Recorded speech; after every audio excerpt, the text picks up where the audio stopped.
Mau undang dong teman-teman yang di belakang, boleh memenuhi dulu tempat yang di depan, biar nanti bisa diisi sama teman-teman kita yang terlambat datang. Oke, mohon kerjasamanya buat teman-teman semua. Kalau sudah, oke. Sebelum kita lebih lagi dalam Tuhan, mari kita berdoa. Bapa yang berkuasa, Bapa yang sangat baik, kami sungguh bersyukur kalau kami masih bisa merasakan kasih karunia-Mu, dan kami masih diberikan lagi kesempatan untuk memuji dan menyembah-Mu Tuhan. Dan biarlah malam hari ini, satu tujuan kami, satu fokus kami, hanya untuk menyenangkan hati-Mu. Terima kasih Bapa, di dalam nama Tuhan Yesus, semua yang antusias memuji Tuhan sama-sama saya katakan, amin. Sambil kita bangkit berdiri, boleh kita bangkit berdiri, kita mau angkat pujian ini sama-sama. Oke. Mau saya hai juga buat teman-teman yang live streaming di rumah. Sama-sama kita berantusias di tempat ini, amin.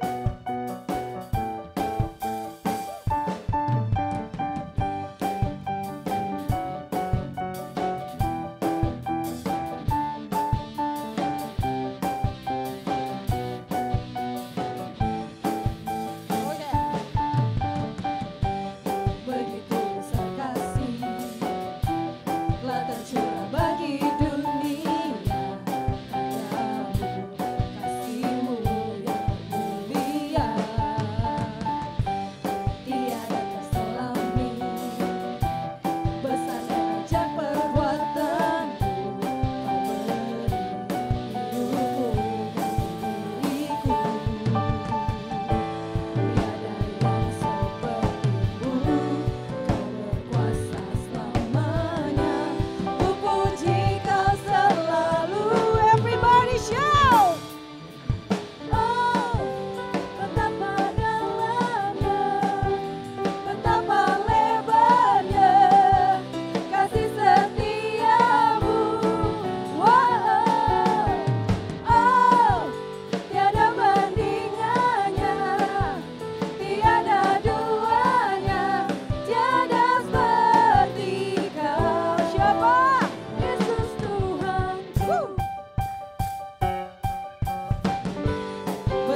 Lebih lagi dong tepuk tangannya untuk Tuhan.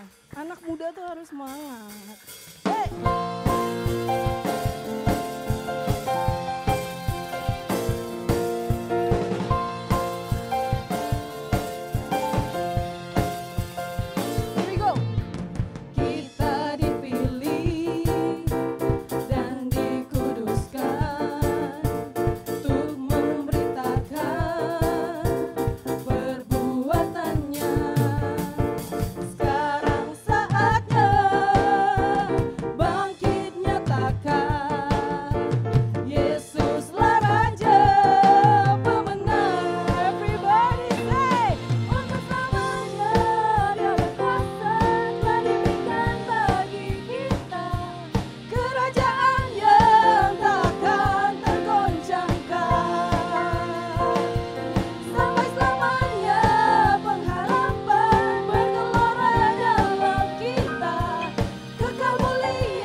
Masih semangat? Oke, silakan duduk teman-teman semua.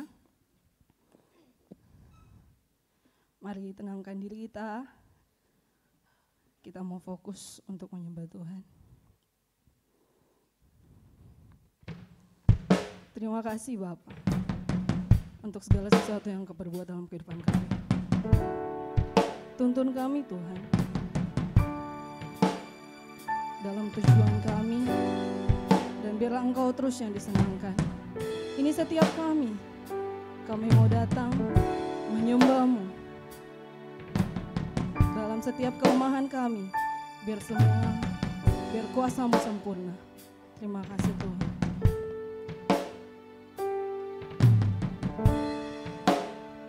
Ajarku berserah, kuasai mataku,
Ajarku berserah, ajarku berserah, kuasai mataku, bahwa kau besar, menggenggam hidupku,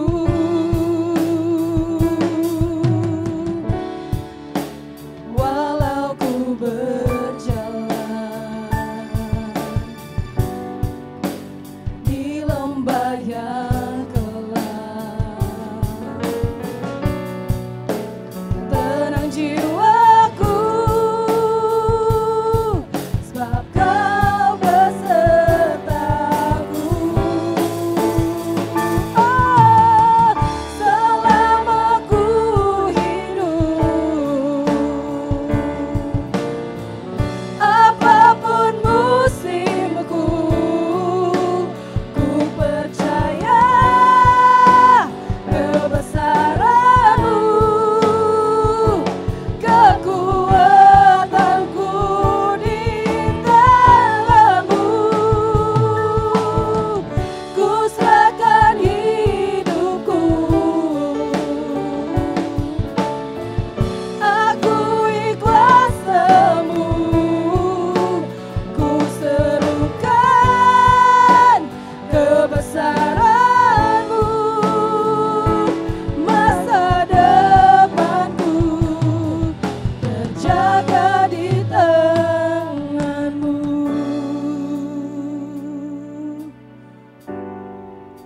Kami serukan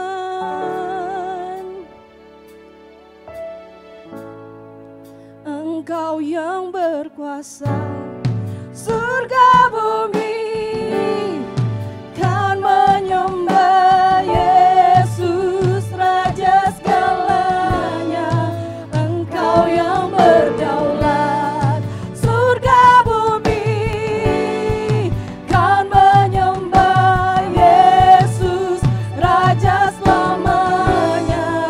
Engkau yang berkuasa, surga bumi kan menyembah Yesus, Raja selamanya. Engkau yang berkuasa, surga bumi kan menyembah Yesus, Raja selamanya. Oh, kami serukan Engkau besar, Yesus. Sambil kita bangkit berdiri, kita angkat penyembahan kita.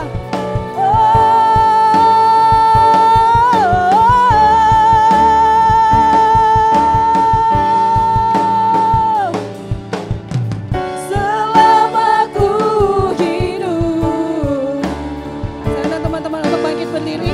Apapun musimku, ku serukan kebesaran-Mu,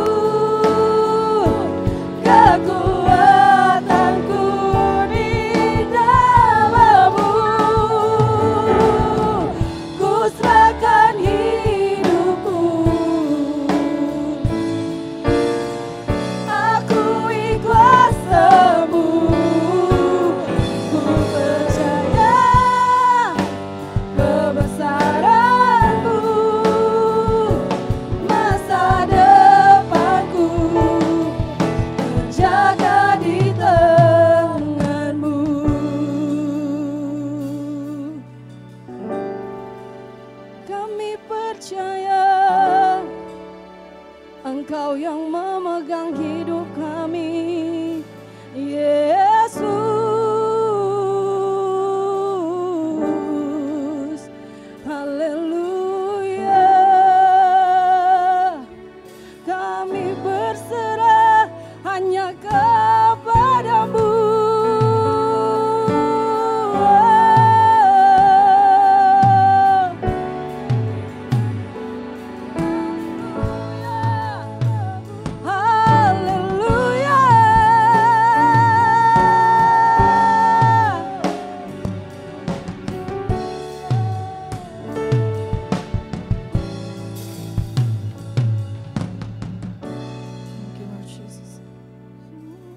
Kami bersyukur buat malam ini.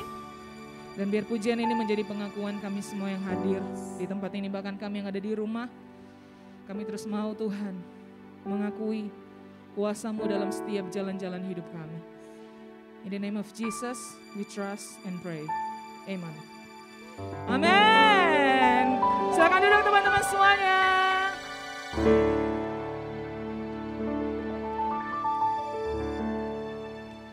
Oke. Minggu kemarin teman-teman, hari Minggu Pastor Stephen khotbah tentang apa judulnya? Tetap bertahan dalam proses kehidupan, ya kan? Nah, kenapa kita harus bertahan di dalam proses kehidupan? Karena lewat proses kita akan dijadikan bernilai. Pastor Stephen mengilustrasikan dengan perhiasan emas. Dia bawa bongkahan emas sama cincin emas dan ada video perhiasan pembuatan membuat cincin gimana sih gitu. Nah, tentunya teman-teman, bila kita bertahan di dalam proses, pasti ada mahkota kehidupan yang akan kita peroleh. Siapa yang bilang begitu? Alkitab. Yakobus 1 ayat 12. Bilang begini. Berbahagialah orang yang bertahan dalam pencobaan. Sebab apabila ia sudah tahan uji, ia akan menerima apa? Mahkota kehidupan yang dijanjikan Allah kepada barang siapa yang mengasihi Dia. Mahkota kehidupan dijanjikan kepada siapa yang mengasihi Dia. Arti mengasihi di sini adalah kita hidup menurut ketetapan-ketetapan firman Tuhan. Enggak cuma saat menyembah di sini aja, tapi gaya hidup kita adalah gaya hidup mengasihi Tuhan. Nah, tentu teman-teman, di dalam kita menjalani proses hidup kita, pasti ada yang namanya tekanan. Iya kan? Enggak ada proses tanpa tekanan. Semua proses pasti ada tekanannya.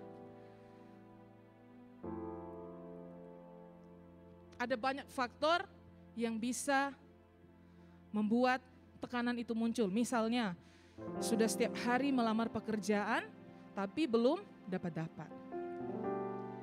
Ditinggalin orang yang terkasih padahal masih sayang-sayangnya. Itu tekanan. Lagi menyusun pernikahan, ada aja halangan-halangan yang terjadi. Tekanan, mau jadi nikah gak ya? Saya masih single. Ada tekanannya? Ada. Tekanan dari orang tua. Mama papa so mau lihat cucu ini fit. Cucunya mama baru 1. Oh nanti suruh kakak tambah Jo. Soalnya kita belum mah. Bercanda guys. Nah, semakin banyak tekanan, semakin ada rasa tergoncang dalam hidup kita. Iya gak sih? Kita semakin ditekan pasti akan semakin mengeliat. Sama kayak contoh kalau kita berjalan-jalan di halaman, terus kita lihat bongkahan gunung semut. Semut tuh pasti akan rasa goncangan-goncangan ketika kita mendekati bongkahannya. Waktu kita tendang, waktu kita kesenggol gunungnya, semutnya mengeliat ya kan? Dia naik ke kaki kita, dia gigit. Kenapa? Karena dia sedang terguncang. Begitu juga dengan kita. Waktu tekanan datang, kita kayak semut mengeliat, gigit sana, gigit sini, mencari pertolongan, gigit PKS, gigit pemimpin. Kenapa? Lagi guncang hatinya. Nah, tekanan yang seharusnya membuat kita dewasa, teman-teman. Tekanan itu bisa membuat kita nggak suka diproses. Tekanan itu yang kita rasakan membuat kita tidak cinta akan proses. Belum satu datang, satu lagi. Apa sih maunya Tuhan? Nah, malam hari ini tema saya adalah pressure, tekanan. Tapi sebelumnya mari kita berdoa. Pasti udah bilang, Kak Vita lupa berdoa ini Kang. Ayo kita doa yuk. Saya nggak lupa dong, saya jelasin dulu ya. Mari kita berdoa. Kami bersyukur buat malam ini dan setiap kami Tuhan percaya bahwa Engkau hadir di tengah kami. Dan kami mau membuka hati kami untuk mendengarkan, untuk belajar bersama-sama akan kebenaran firman-Mu malam hari ini. Tuhan, aku percaya dan aku berdoa apapun yang aku sudah siapkan ini, itu Engkau yang akan meluruskan, yang akan menjamah setiap kami semua yang hadir tanpa terkecuali. Dalam nama Yesus kami berdoa. Haleluya. Amin. Oke, I want to share about pressure. Pressure. Perlu kita ketahui bersama bahwa dimanapun, kapanpun, selama kita masih hidup, kita akan terus di dalam proses. Dan dalam proses pasti ada tekanan, pasti ada pressure. Baik dalam skala kecil maupun besar. Pai tua nyandak telepon mulai rasa tertekan. Kenapa dia nyak telepon kita pagi-pagi ya? Biasa dia saya bangun kita mau pergi sekolah. Biasa dia saya bangun kita mau pergi kerja. Kenapa dia nak telepon Kang? Pressure muncul. Orang tua telepon baru lihat RI1, mam. Takut angkat. Karena kemarin habis bikin kesalahan. Pressure. Takut pulang rumah. Dimanapun, kapanpun. Pasti ada proses dalam hidup kita. Kenapa? Karena kita masih hidup. Selama kita masih hidup, pasti ada proses. Dan proses, di dalam proses itu pasti ada tekanan. Nah, kita mau belajar sama-sama teman-teman dari seorang tokoh Alkitab. Ada banyak sih yang mengalami proses hidup tokoh-tokoh Alkitab. Tapi malam ini saya mau menyampaikan tentang Rasul Paulus. Siapa sih yang nggak tahu ceritanya, kisahnya Rasul Paulus, seorang penginjil yang awalnya dia itu orang yang suka mencari-cari orang Kristen untuk dibunuh. Tapi di satu titik dia bertemu Yesus dan dia bertobat, akhirnya dia menjadi penginjil, seorang rasul, menyebarkan pengajaran-pengajaran tentang kekristenan. Nah malam hari ini kita mau belajar dari dia, dalam 2 Korintus 1 ayatnya yang ke-8 sampai 10.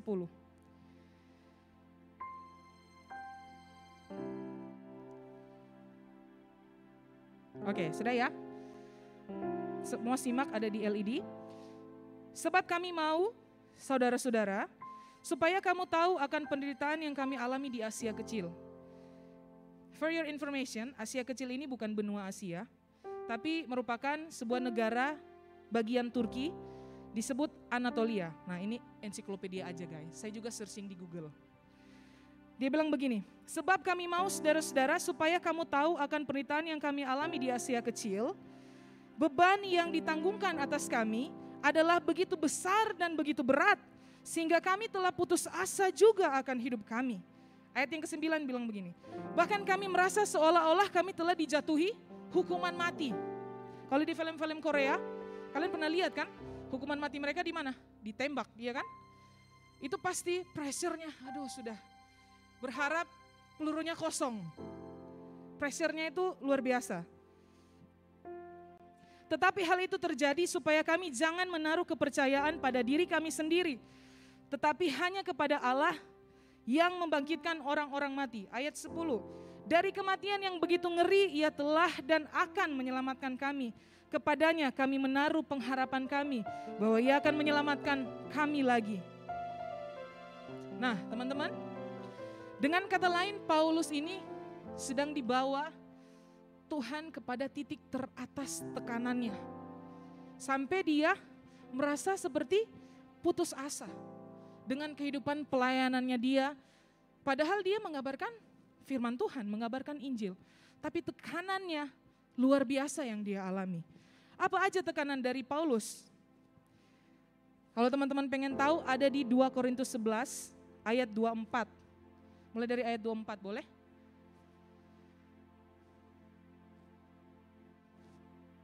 Nah, tekanannya tuh ini teman-teman. 5 kali aku disesah orang Yahudi. Setiap kali 40 kurang 1 pukulan. 3 kali aku didera. 1 kali aku dilempari dengan batu. 3 kali mengalami karam kapal. Sehari semalam aku terkatung-katung di tengah laut. Sehari semalam. Dalam perjalananku aku sering diancam bahaya banjir dan bahaya penyamun, bahaya dari pihak orang-orang Yahudi dan dari pihak orang-orang bukan Yahudi, bahaya di kota, bahaya di padang gurun, bahaya di tengah laut, dan bahaya dari pihak saudara-saudara palsu. Kalian bayangkan ada berapa banyak bahaya yang sedang dialami oleh Paulus. Pasti ada pressure di situ. Mau selamat atau enggak ya? Kita belum sampai kayak Paulus ya, di hidup sehari-hari kita. Paling jauh, kesusahan kita itu apa? Enggak ada duit. Paling jauh berantem dengan orang tua, berantem dengan pasangan, iya kan? Paling jauh berantem dengan pemimpin kelas. Esther, selamat malam.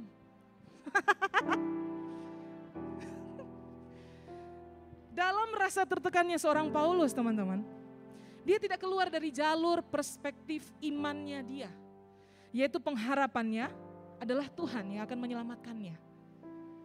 How about us? Bagaimana dengan kita? Ketika lagi dalam pressure, perspektif iman kita kemana? Ke pemimpin? Ke PKS? Ke pasangan? Ke orang tua? Kemana? Roma 5 ayat 3-4 bilang begini, Paulus berkata dalam suratnya di Roma, dan bukan hanya itu saja, kita malah bermegah juga dalam kesengsaraan kita. Karena kita tahu bahwa kesengsaraan itu menimbulkan ketekunan. Dan ketekunan menimbulkan tahan uji. Dan tahan uji menimbulkan pengharapan.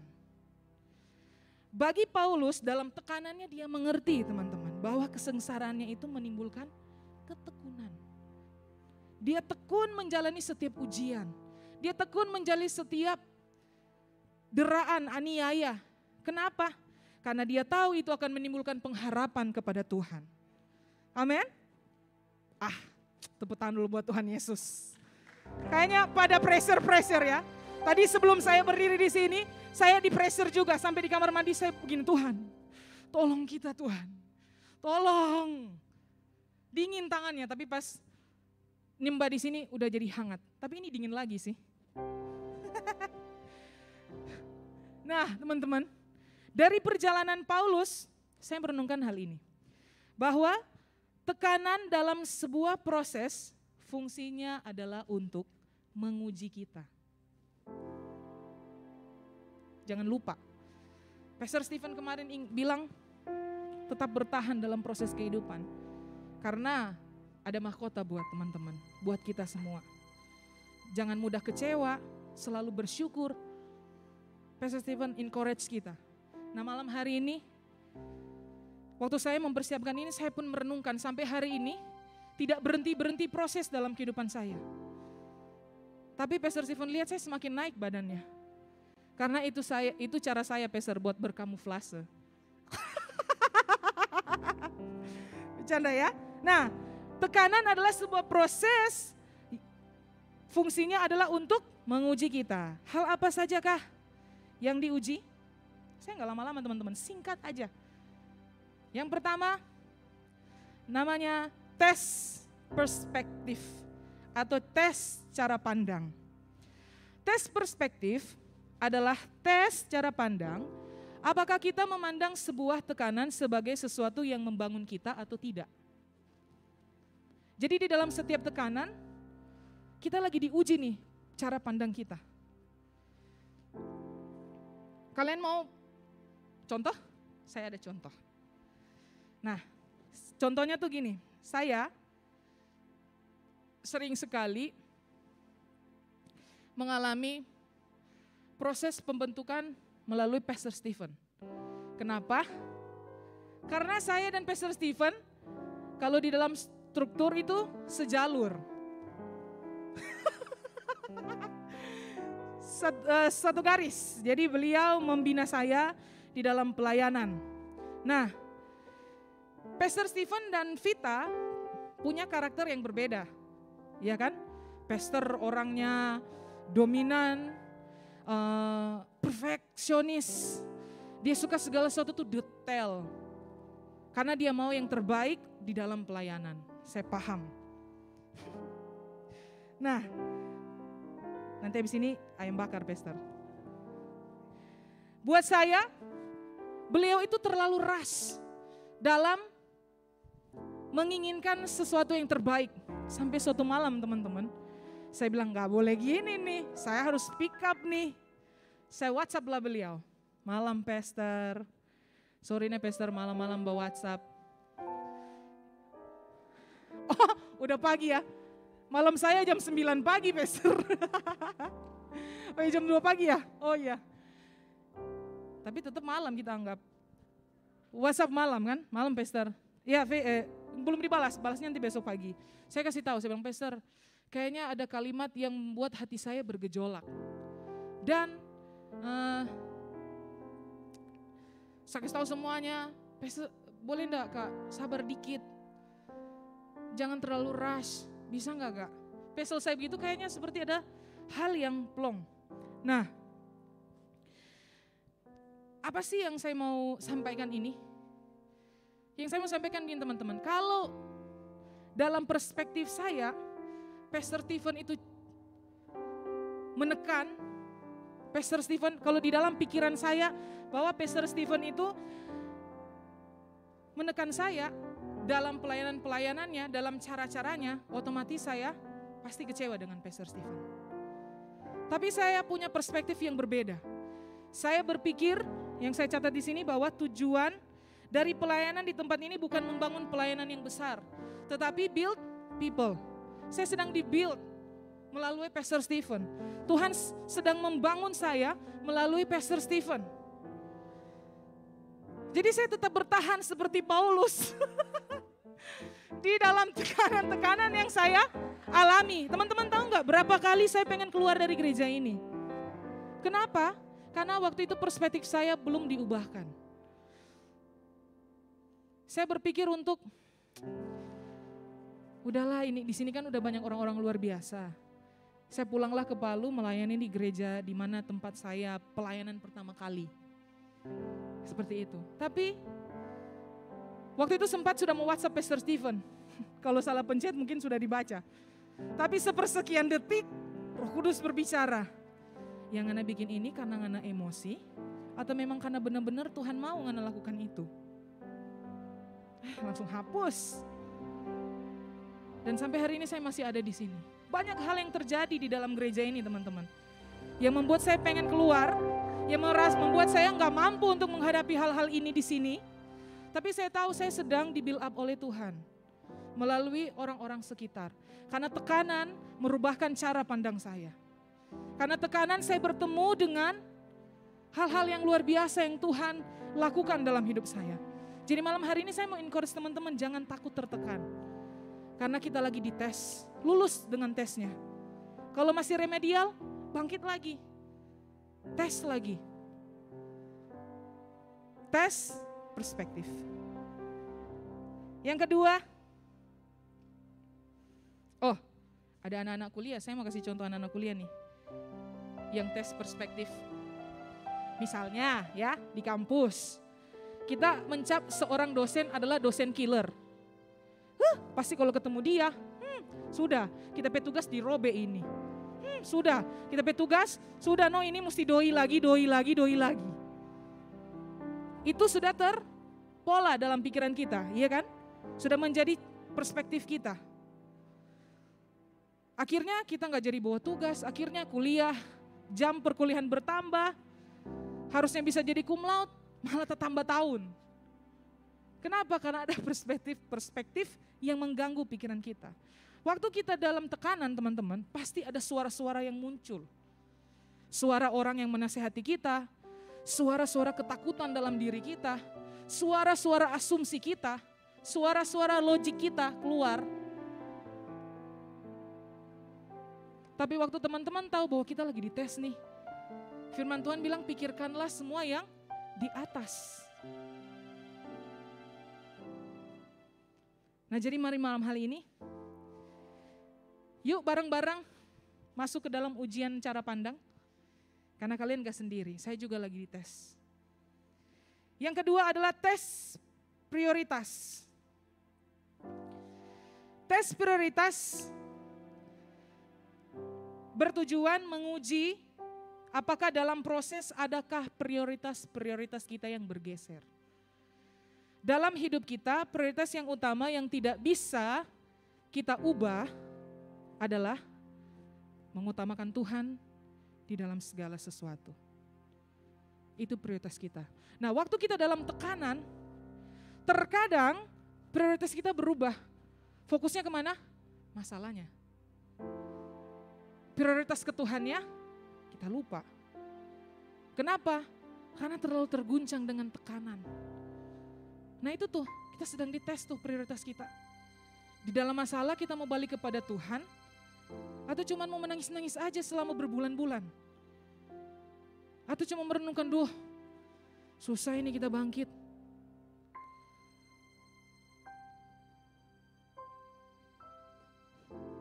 Amin. Biasanya waktu kita mengalami tekanan, kita lebih fokus kepada masalah yang terjadi dan menjadikan itu prioritas terpenting kita. Makanya juga kadang-kadang kita susah mau berdoa. Susah mau menyembah Tuhan. Susah mau cari Tuhan. Tapi sebenarnya ketika ada proses, itulah challenge-nya. Challenge di mana di dalam tekanan kita cari Tuhan. Duh Kak, tak bisa berdoa di dalam keadaan begini. Kita ini lagi galau. Prioritas kita berubah. Tentukanlah pilihan, yaitu kita mau mengutamakan Tuhan di dalam proses kita, di dalam tekanan yang kita alami. Lewat hal itu, kita akan mengalami yang namanya pengalaman dengan Tuhan.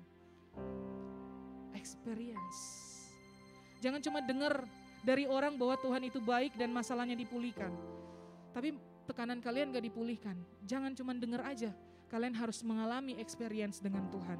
Lewat tes prioritas ini. Balik. Kalau teman-teman sekarang ini sedang diproses, sedang ada tekanan. Balik kepada prioritas kita. Yaitu mengutamakan Tuhan. Amin. Saya gak punya harta yang berlimpah teman-teman. Tapi saya rindu di dalam hidup saya mau mengutamakan Tuhan dengan apa aja yang saya punya. Sesederhana itu, sesimpel itu. Nah, yang ketiga, belum angkat ya? Yang ketiga adalah, di dalam kita tekanan, tes yang ketiga adalah tes leadership. Tes kepemimpinan. Lewat tekanan kita dilatih untuk memimpin. Dimulai dari memimpin diri sendiri. Pemimpin itu teman-teman, bukan hanya orang yang diberikan kuasa. Bukan. Atau diberikan jabatan. Bukan. Tapi setiap kita orang-orang yang mengasihi Tuhan, kita dipanggil untuk memimpin. Paling utama adalah kita memimpin diri kita. Saya juga masih terus diproses Tuhan, terus mengalami tekanan. Tapi saya paham bahwa Tuhan lagi melatih kepemimpinan saya, melatih diri saya untuk memimpin.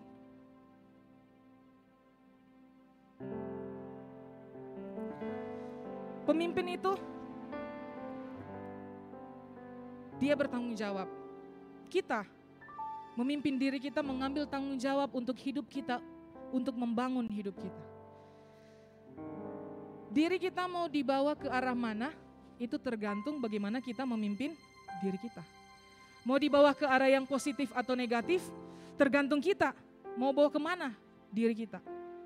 Ketika dalam tekanan, kita mau lari kemana? Lari ke Tuhan, lari ke Double O, lari ke Mantos, lari ke Mobile Legend, lari ke PUBG, atau lari ke Tuhan? Kemana? Itu kita yang tentukan arahnya. Kenapa? Karena kita pemimpin diri kita. Gak usah jauh-jauh teman-teman. Saya gak berbicara teman-teman memimpin kelompok sel, enggak. Tapi hari ini kita berbicara bagaimana kita memimpin diri kita. Saya sampai hari ini bukan orang yang perfect. Masih ada hal-hal yang lemah yang Tuhan sedang proses. Tapi saya mau belajar Saya mau belajar Tuhan, saya mau belajar memimpin diri saya. Mulai dari hal-hal kecil, merapikan kamar kos saya, memanage keuangan. Yang sampai hari ini keuangan saya masih sulit termanage. Tapi saya mau belajar untuk jadi seorang pemimpin, memimpin diri kita. Hari-hari ini kalian melihat orang lain, wih sudah luar biasa ya hidupnya. Mungkin saja dia lebih dulu paham untuk memimpin dirinya. Tapi hari ini kalau Tuhan mengingatkan kita tentang tes leadership, ayo kita pimpin diri kita menjadi orang-orang yang luar biasa.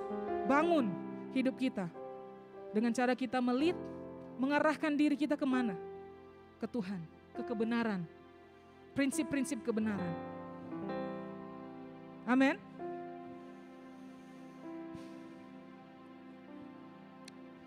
Mulailah dengan menjaga dan mengelola apa yang telah Tuhan taruh di tangan kita. Saya dalam hidup ini, saya cuma punya tangan, kepala sama hati. Tangan saya pakai untuk melayani Tuhan, pekerjaan Tuhan. Pikiran saya, kepala saya pakai untuk Tuhan taruhkan hikmat dan kreativitas. Supaya di dalam pekerjaanmu Tuhan, namamu yang dimuliakan lewat aku. Saya cuma punya hati yang sampai hari ini Tuhan sedang proses. Tuhan sedang bentuk, sedang mengalami tekanan. Tujuannya supaya saya tidak menjadi orang yang mencuri kemuliaan Tuhan, tapi orang yang rendah hati. Saya kasih tangan, kepala, dan hati saya buat Tuhan. Saya mau mengarahkan diri saya mau memimpin hidup saya. Tuhan, I'm yours and yours alone. Jadi malam hari ini teman-teman, cintai setiap proses yang di dalamnya ada tekanan, karena ada 3 hal ini. Kalian sedang dites perspektifnya, sedang dites prioritasnya, sedang dites leadershipnya. Amin. Supaya ada mahkota kehidupan untuk kita semua. Amin. Saya undang tim praise and worship. Kita berdoa.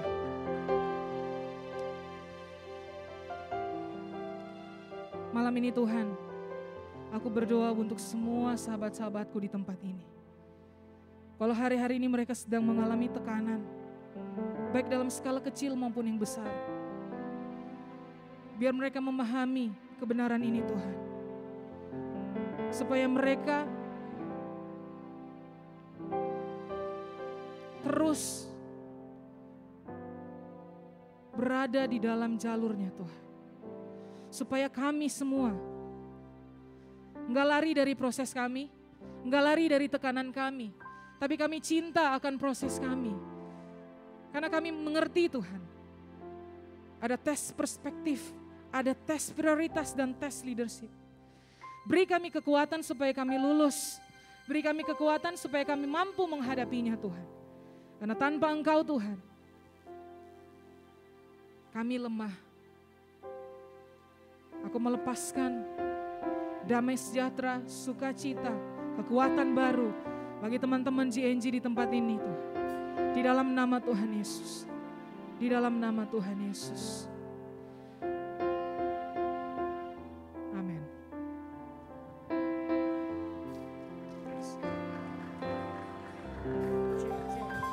Oke, sekali lagi lebih semangat buat Kak Vita.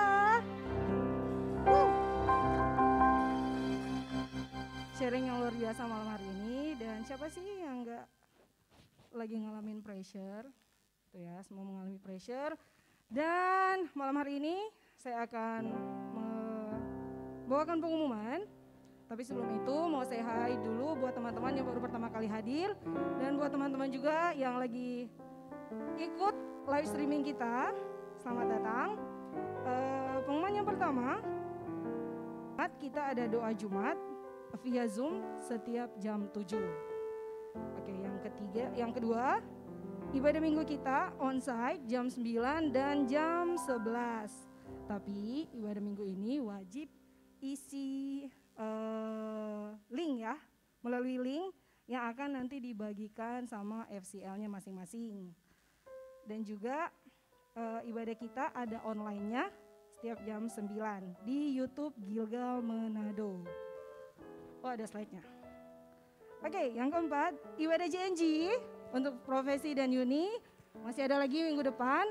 Jadi saya undang teman-teman tetap antusias untuk ikut ibadah setiap hari Rabu jam 6:30 malam. Di note ya, 6:30 malam. Open door-nya setiap jam 6. Yang terakhir, untuk persembahan nanti ada amplop persembahan yang nanti akan dibagikan dan boleh ditaruh di kotak persembahan yang sudah disiapkan. Oke, itu saja pengumuman malam hari ini. Tuhan Yesus memberkati. Dipersilakan untuk Kak Danang untuk bisa menutup ibadah kita.